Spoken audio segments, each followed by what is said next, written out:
In this video, we're going to explore the concept of titration. It's a very common lab technique used to figure out the concentration of a substance. For example, there might be an acid, and we don't know its concentration, so we can use a titration technique to figure it out. Or there could be a base. We don't know its concentration, and we could use a titration technique to figure it out. So we're going to go through what the main concept of a titration is. We're going to go over the main equipment used during a titration, and then we'll do a sample calculation to show you how to determine the concentration once you've actually obtained the data after doing your titration.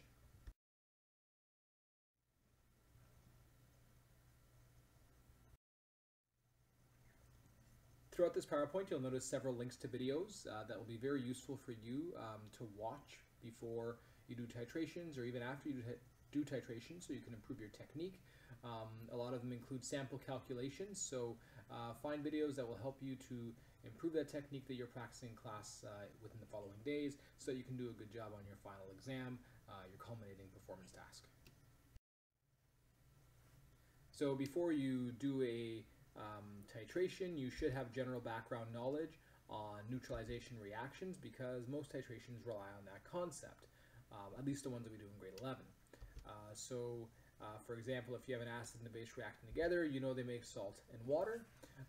So typically these reactions, it doesn't look like much is happening during these reactions. So what we do is we use an indicator that'll change color when the reaction has occurred, and that indicator changes color due to the change in the ion concentration, such as H plus and hydroxide, OH minus.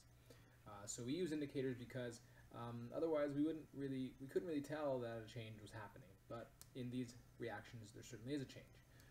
So for example, if we have an HCl with a pH that's less than 7, and then MgOH2 with a pH that's more than 7, after neutralization, our pH should be 7. So we would get, for example, H2O, which is just water, and we would get a salt. In this case, it's magnesium chloride, MgCl2.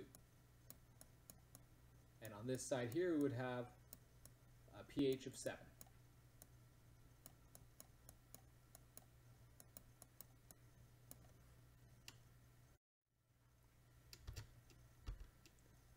Now, before we move on to titration in more depth, I briefly want to go over the idea of the ionic equation for an acid-base reaction, just so you could see really what's happening deep down, the most important bits of the acid-base reaction.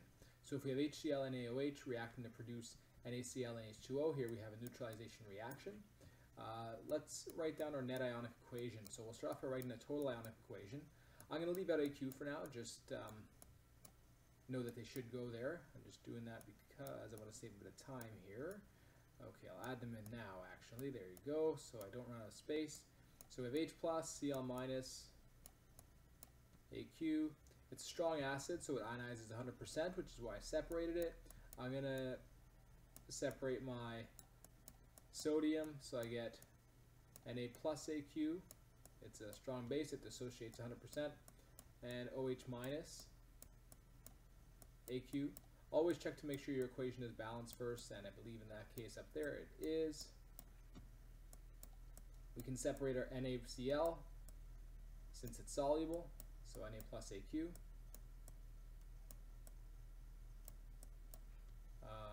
Plus Cl minus AQ. And we can't separate H2O because it's in that liquid form there. It's molecular, it's not ionic. And you'll notice that your spectator ions are Cl and Na.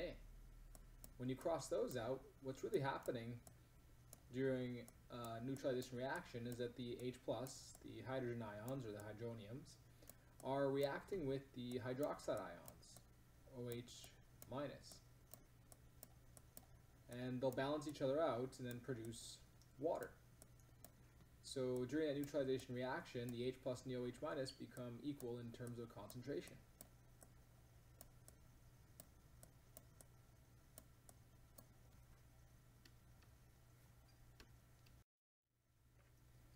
So this is the general idea behind a titration.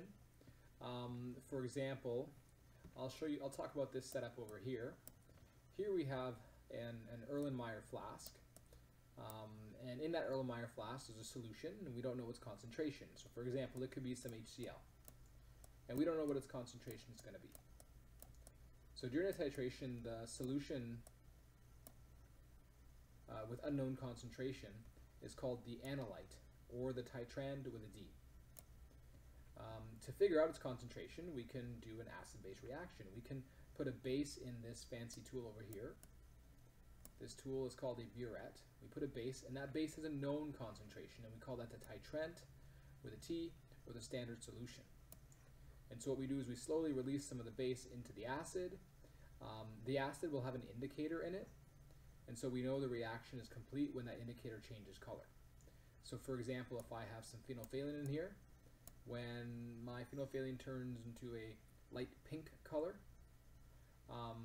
then I will know my reaction's done. I can figure out how much base I put in of known concentration, and then I could use some stoichiometry to figure out what the concentration of my HCl is. And you've already done those problems in the neutralization or titration style questions that we did with ion stoichiometry. So again, general idea is that a titration is used to figure out a concentration of something that we don't know the concentration of. So it could be an acid, so that's what we're going to do in our case. We're going to have an acid here with an indicator inside. We'll use a base of known concentration. We'll add the base slowly. Once it changes color in the Erlenmeyer flask, we're going to calculate how much base we used, and then use a stoichiometry style of problem solving to figure out the concentration of our acid. So we need to know that balanced equation in order to do that. You'll notice that in this picture there's a beaker being used. We're not really going to use a beaker for the main part of titration. We do use it for certain components, but for the actual titration we use a flask, an Erlenmeyer flask, because that prevents too much of the base or solution from splashing out. You'll notice that the wide edges of the beaker lends itself to solution splashing out, and so we might overestimate how much the concentration of our HCl.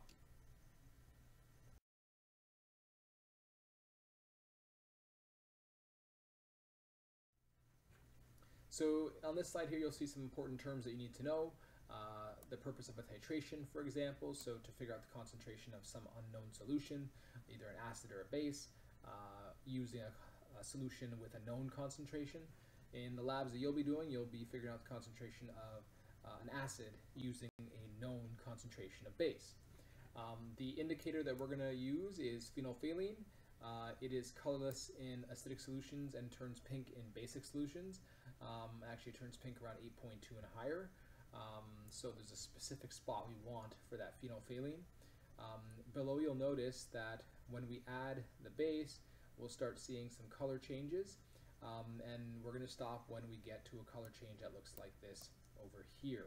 So you'll add the base slowly, releasing it from your burette. There's a valve or stopcock that you can turn to add the base either as a stream or drop by drop. You'll start to notice a color that starts to appear. When that color starts to appear, it'll disappear, and you know, okay, it's time to slow down a bit. Then eventually the color will persist, but you want the color to persist as a light pink color. If you have this dark pink color here, that means that you've gone too far, you've added too much base, and you'll overestimate the concentration of your acid. So why does that color change relate to when our titration needs to stop? Well, it relates to this thing called the equivalence point. That's when the acid and the base, or the hydronium and hydroxide ions, are stoichiometrically speaking equivalent when they're neutral. At least when we're doing a strong acid, strong base titration. So the equivalence point is going to be at 7. But the thing is, we don't really have indicators that'll change color right at 7. So we need to choose an indicator that'll change color close enough to that equivalent point. And if we go a little bit higher than the equivalent point, it shouldn't be too bad. It's a negligible amount that we go up by. So what we do is we choose an indicator with an end point that is close to the equivalent point. So the end point is basically the point where the indicator changes color and that color persists, and it signifies the end of the titration. You're done adding the base and that reaction is complete, and you can use that volume of base to figure out the moles of base and therefore the moles of the acid and then the concentration of the acid. So again, this is a picture or a general flow chart of what the titration would look like. In this flask over here, we have our unknown acid. We use a volumetric pipette to add that unknown acid. So for example, I might have added 20 mils of the acid to the flask, and we don't know its concentration. So we know the acid, we just don't know its concentration. I add 20 mils in the burette.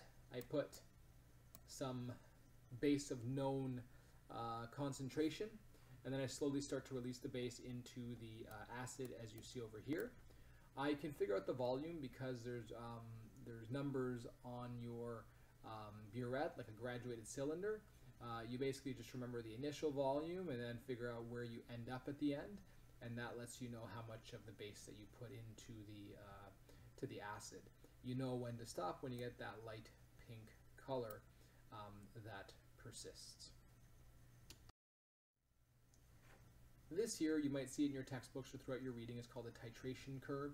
It just shows you the change in pH as you do a titration. So for example, you'll notice before I actually start the titration, before I've added the base, on my x-axis I have volume of base added, on my y-axis I have pH. I have a pH that's lower than 7 because I have an acid in this flask over here. Now we're measuring the pH using a pH probe. When you use a pH probe, your endpoint will be your equivalence point, because you get a numeric, you get a value, a number, rather than a color change, just close enough to the equivalence point. But what you'll notice is that as we add base, the pH rises, because some of your H plus is reacting with the OH minus, so you're getting a decrease in the H plus and an increase in the OH minus. It rises slowly, then it rises sharply, and your equivalence point is somewhere in this steep area here, and it's at 7 over here. So this is our equivalence point, and then as soon as you pass that equivalence point, that steep area, the pH just continues to rise quite rapidly, and then slows down eventually as well. But the idea is that once you're past your equivalence point, then the OH minus is in excess. Before the equivalence point, it was the H plus that was in excess. If you click on this link here, there's a great little virtual lab that you can do that explains the concept of the titration curve with a zoom in at the molecular level to see the H plus and the OH minus reacting together. On the next few slides, we're going to take a quick look at the equivalence point and the endpoint as they relate to each other. Remember that we won't have these pH probes to use. We're going to be using indicators to visualize our equivalence point. So here are just two titration curves. So here you can see a titration curve for a titration that we'll be doing. We'll be starting with an acid, and then we'll be adding base to it. And we know we're starting with an acid because our pH is pretty low. Over here, there's a titration where instead of an unknown concentration of acid, you have an unknown concentration of base, and you add acid to it. And you know that because you have a high concentration of, you have a high pH rather than a low pH. And as you add acid, the pH should increase. So that's another possible technique. And you can also see over here HCl is being added rather than NaOH. But again, the titration that we're doing this year will involve the titration of an acid with a strong base. So again, we are using the indicators in order to visualize our endpoint. You'll notice I have two graphs here, and they're for different indicators. So here we have on the right side, we have the phenolphthalein indicator. Your endpoint, or your equivalence point, is at pH is equal to 7 in this steep curve here. And so the idea is that you want to choose an indicator that changes color in this steep portion of the titration curve. Because you'll notice that if you go slightly above the equivalence point, it won't make too much of a difference. You're just negligibly above the equivalence point. So my phenolphthalein will start to change color slightly above that 7, and it'll be a light pink. If I go to the dark pink, I could still be in in the steep portion of the graph, but I could also be beyond the steep portion of the graph, which means I've gone quite beyond my equivalence point. So the idea is that you always want to make sure that you get that color change that's really close to the equivalence point, so that if you do go slightly above it, it's just negligible. Here you can see some examples of different indicators that are used for titrations.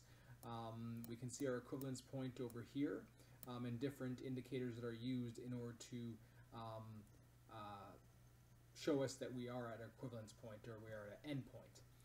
So you can see if you use phenolphthalein, you want to aim for a color that's a light pink because it's pretty close to the equivalence point. If you're using methyl red, you want to use a color that's you want to get a color that's around the yellow area here because that's close to the equivalence point.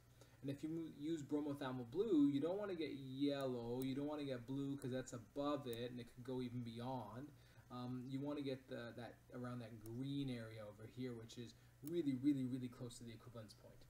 But the idea is that that indicator that you choose should be in the steep portion of the curve because there's a negligible change in the volume that you've added, and therefore you won't overestimate your concentration of acid too much, or you won't underestimate it too much if you use methyl red, for example. So here there's some videos of the different indicators changing colors. You can visualize it. You can watch these to visualize it more effectively. But we will be using phenolphthalein.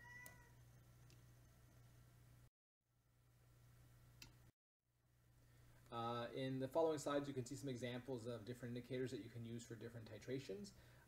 So, for example, you should be able to figure out which indicator you could use in this titration here. Since both indicators fall in the steep portion of the curve, I can use both of these indicators. I could use the methyl orange or the phenolphthalein. Here's my equivalence point. Chances are I'd want to get a, for example, if I was using methyl red, I want to get more of the yellow color over here because it's closer to that equivalence point than the red color. The red color would be overshooting it. Over here, phenolphthalein would not be a good choice because it's not in the steep portion of the curve, but methyl orange is, and you'd want this yellow color close to the equivalence point. Different titration curves are the result of different acids and different bases. You might have a strong acid, strong base. You might have a weak acid, strong base. It all depends on the combination that you're doing. Over here, I wouldn't want to use methyl orange because it's not in the steep portion of the curve, but I'd probably want to use phenolphthalein because it is in the steep portion of the curve. So you've done problems like this before with titrations. You should review these problems before you attempt any other titrations that we're going to see, titration problems that we'll see in a few minutes. So review it, make sure you get this answer, show all your steps, and if you're not too sure to do this, go back to your previous notes in order to practice. On the following slides, you'll notice that I have steps for how to do the titration. And the steps are organized into 3 different sections, essentially setting up the titration, adding the indicator, and then doing the titration along with a sample table, which you need to know how to do for the lab. So I expect that you read through these steps. I also posted a PDF online that you can read through with some good images in order to see how to carry out the titration. There's also great videos that you can watch. I've included a video link over here that you can watch as well as you read through the steps.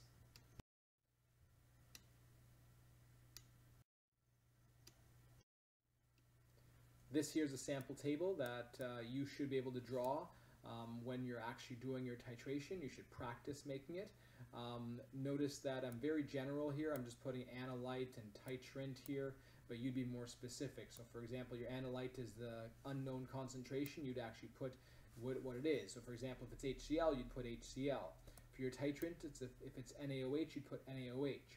There's a region for your initial reading of the titrant, your initial reading in your burette, and then the final reading so you can get the actual volume of titrant used. And then you'll also notice the volume of analyte has to be recorded, and typically we use the same volume for every titration.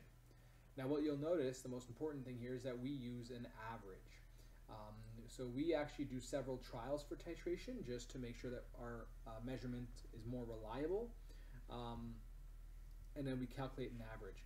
Usually I don't include the rough trial in there. The rough trial is kind of just for me to see generally around how much base had to be added, so I don't spend forever adding it drop by drop by drop. And then I do trial 1, 2, and 3 and use those in my averages. So you calculate the average to figure out the average volume of base that you had to add, and then you use that in your calculation to figure out your acid. And again, there's some more flowcharts for to summarize the general steps in a titration. When you're reading through the titration steps, it's a good idea for you to maybe make a flowchart, a little poster flowchart with keywords and just summarizing the general process. It'll allow you to understand the concept more effectively. The following slides are just some tips and tricks when you're doing that you should pay attention to when you're doing a titration. There's some video links provided, and I'll briefly go over how to figure out the volume of base used using your burette. So over here we have a burette. I just want to mention before we go any further that when you're reading the level of base in the burette, you need to make sure you're doing it at eye level, just like you did for a graduated cylinder or just like you did for a volumetric pipette, and you need to read from the meniscus. If you don't read from the meniscus, you will get that volume wrong, and you'll either overestimate or underestimate your concentration of acid. There's a video here that goes over how to read the volume in a meniscus. The most important thing I want you to get out of this right now, though, is that you can actually estimate the volume to 2 decimal places. That's what we want to see when you're doing your lab. So for example, over here we have 3, and you'll notice the burette actually increases as you go down. So we go from 3 to 4, and it looks like we're at about 3.1, 3.2, 3.3, and it looks like it's roughly right on that 3.3 line, so we can say 3.30, 2 decimal places. If you do not put 2 decimal places, you will lose some marks. So we are certain about that 3, we are certain about that 3 here, we're just not certain about this 0 over here. So 2 that we're certain of, 1 that we're not. Over here, for example, we are at 3.9, looks like it's about on the 9 line. You could say 3.9 or maybe 3.92 if it's slightly below it. That can work out as well.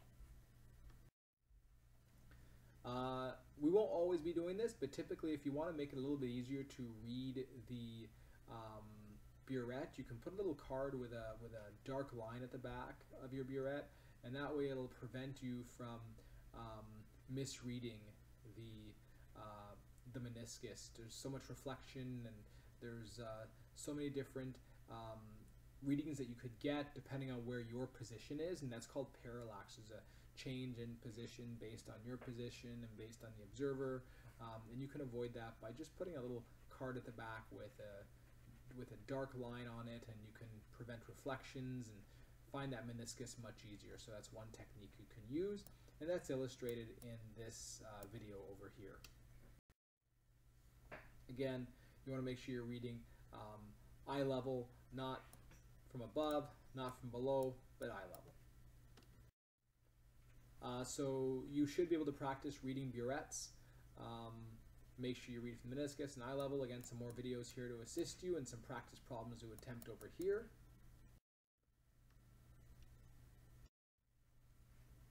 And here very quickly we're going to take a look at how to calculate the volume of base that you would have used. So you start off with your initial volume. Our initial volume is over here.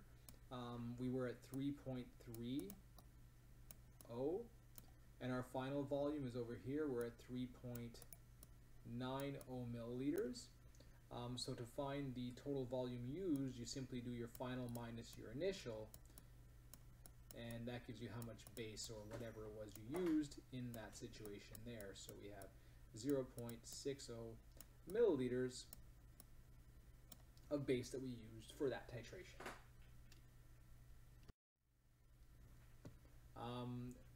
In order to visualize the color change more effectively, since we're looking for that pale pink color, you want to make sure that you put a piece of white paper underneath, and it'll allow you to see that color change when it happens rather than overshooting. The other thing I also want to mention when you're doing this lab, and actually I'll show it in the next slide,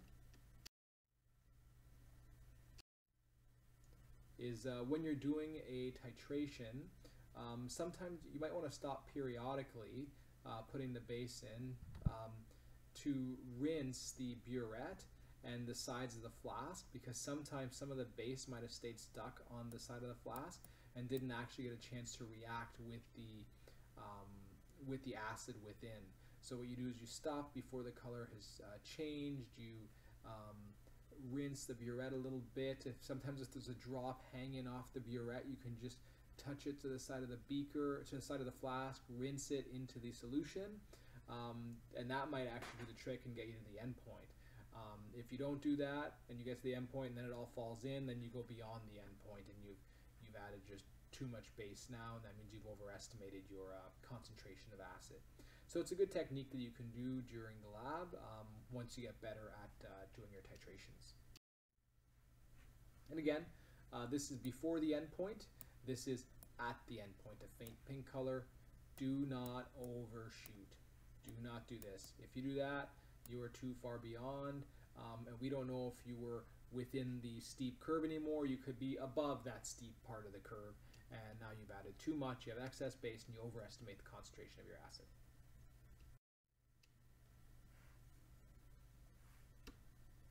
So just to illustrate that here, we want to be close to the equivalence point with our phenolphthalein. If you are at that faint pink, that means you're about here. That's good. But if you're over here, it could mean you're somewhere about up there. That's way beyond the equivalence point, and it's no longer negligible. So you want to make sure you're at the faint pink part.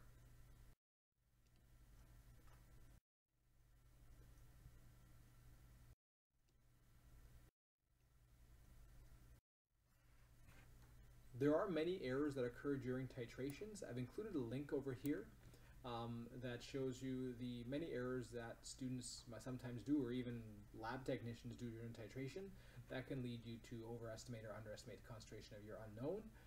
You can read through this document here, make a little summary so you know what the errors are. It will definitely be helpful when you're doing your labs to come up with errors that you might have done, other than just, I made a human error. There's other things in there that you can think about that might be related to the chemistry. So the next few slides have some practice problems for titrations. You'll notice many of those practice problems will include averages that you have to calculate before you can actually proceed. These are problems from your textbook, and the solutions are included in the textbook, so I won't go through these ones specifically. I will go over a few that are not in your textbook. Then you can go back and try the textbook ones just to make sure that you understand the overall concept. I'll go over this one over here since it's not in your textbook. So we have a standard base solution, and we have 25 mils of H2SO4. We don't know its concentration. So this here is going to be our titrand or our analyte. Titrand or analyte, we don't know its concentration. We want to figure out what the concentration is. And so I'm going to start off by writing just a balanced equation. NaOH, AQ, plus H2SO4,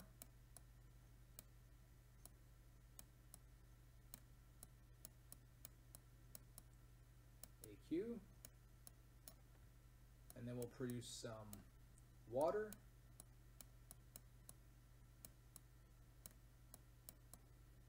and some salt.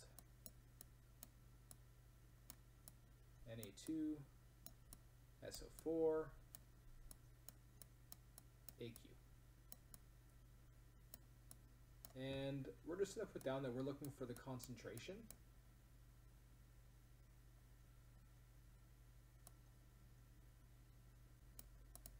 We have the volume given to us.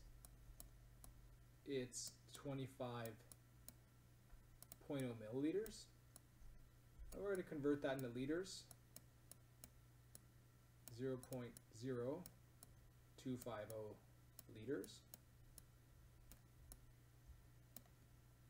And since we're looking for concentration, we know that our concentration is going to be C is equal to N over V. So what we need, we already have V, we need N. We don't have N right now, but we can figure N out based on the amount of base that was required to do this titration, to reach the end point. So what do we know about our base? Well, we know that the concentration of our base is 0.1000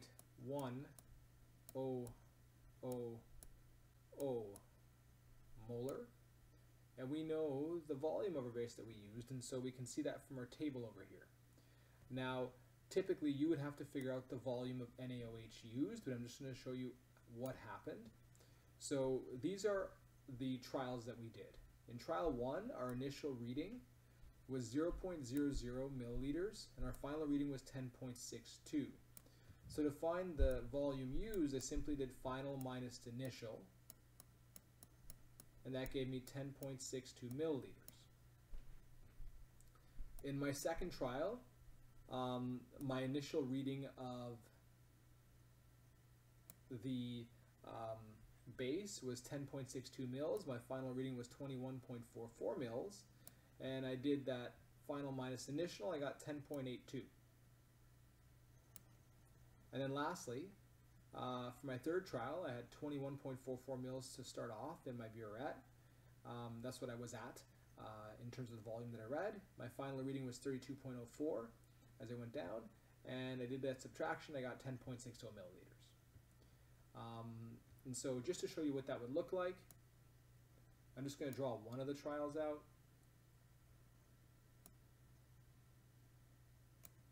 Here's my burette, poorly drawn. You want to start sketching these to make sure you understand what you're doing. Here's my volumetric flask, or sorry, not volumetric flask, my Erlenmeyer flask with my acid in it. There's 25.0 mils of H2SO4, and there's probably some indicator in there, maybe some phenolphthalein. In here, let's say I was doing trial 2. Let's say I was, and this is, I'm going to make my burette a little bit longer. This would be my 10.62.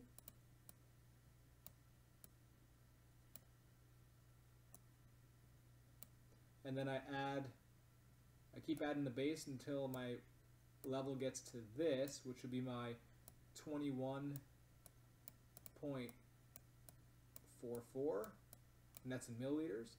Then I calculate this difference. That difference is the amount I use, is my 10.82. And so essentially you did this 3 times. So notice that you don't always refill your burette after every trial. In this scenario, I was able to put it up to the 0. You don't have to start at the 0 line. You could start lower if you want to. I mean, if you go to the 0 line, you run the risk of spilling. But anyways, this student here started the 0 line, went to 10.62, and that was when it ended. Then we got a new batch of acid and started from the 10.62 line, and then it ended at 21.44. Then we got a new batch of acid when that was done, and we started at 21.44 line and went all the way down to the 32.04 line.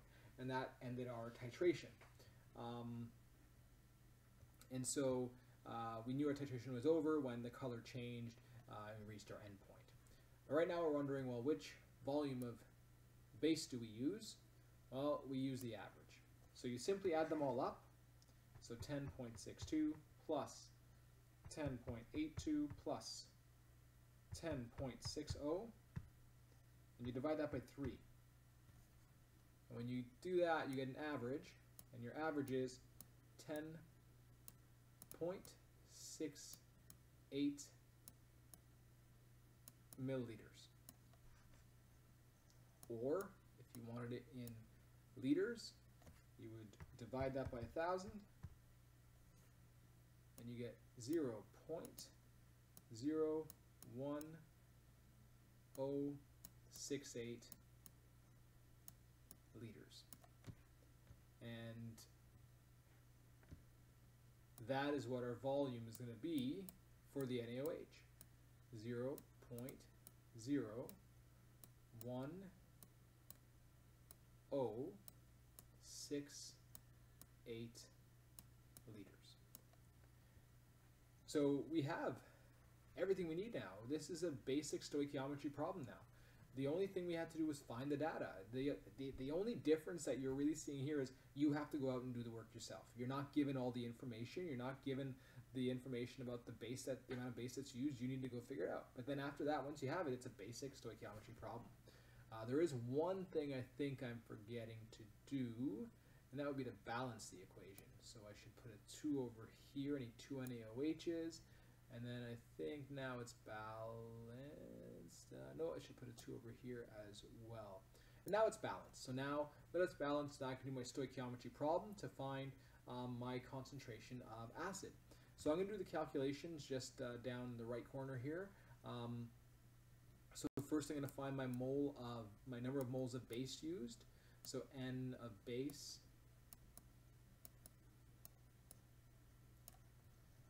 is going to be equal to our C times V, which is going to be our 0.1000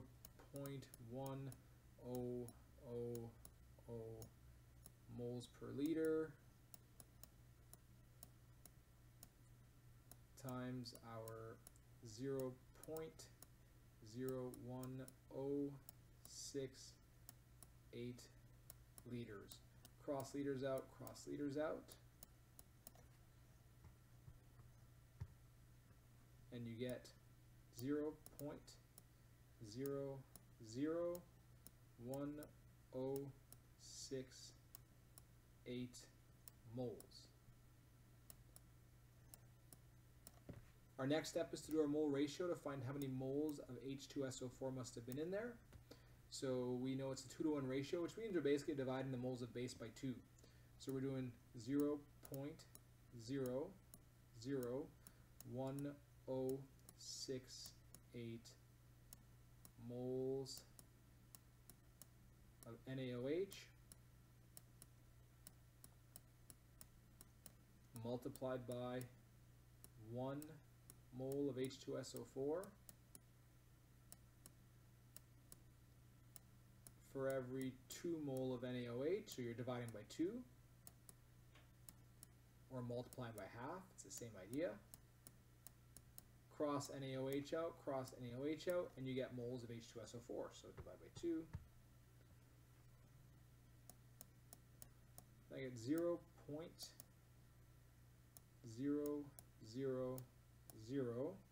there's 3 zeros there, 534 moles. And lastly, I do my concentration calculation. My C is equal to N over V.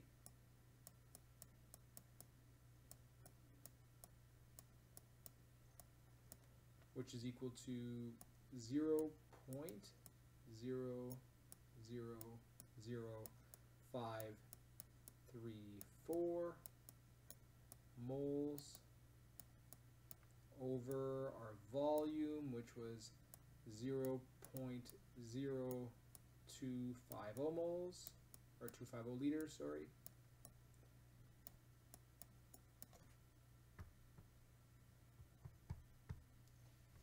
And we get 0.02136 molar. But how many sig figs do we need? It looks like we need it to be 3 sig figs based on our questions. So we'll have 0.0214 molar. And so the concentration of our H2SO4 is 0.0214 molar. We figured out the average volume using a titration reaction, or titration procedure, and then we did stoichiometry.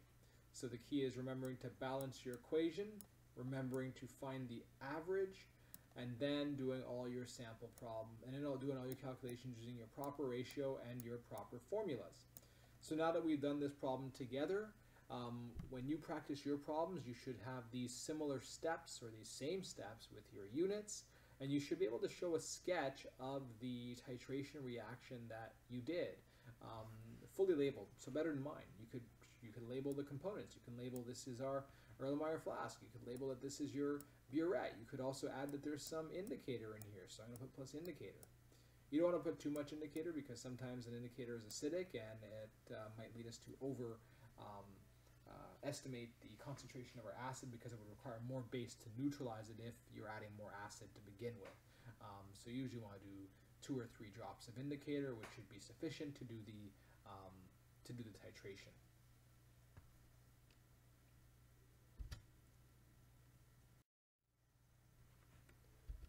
So the next few slides are just some summaries of the acid-base reactions and the titration.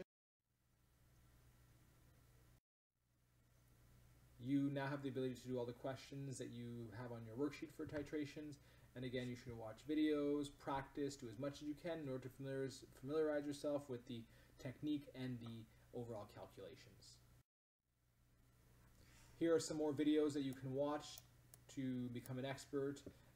I've included some virtual labs, and these are the readings and questions related to your textbook.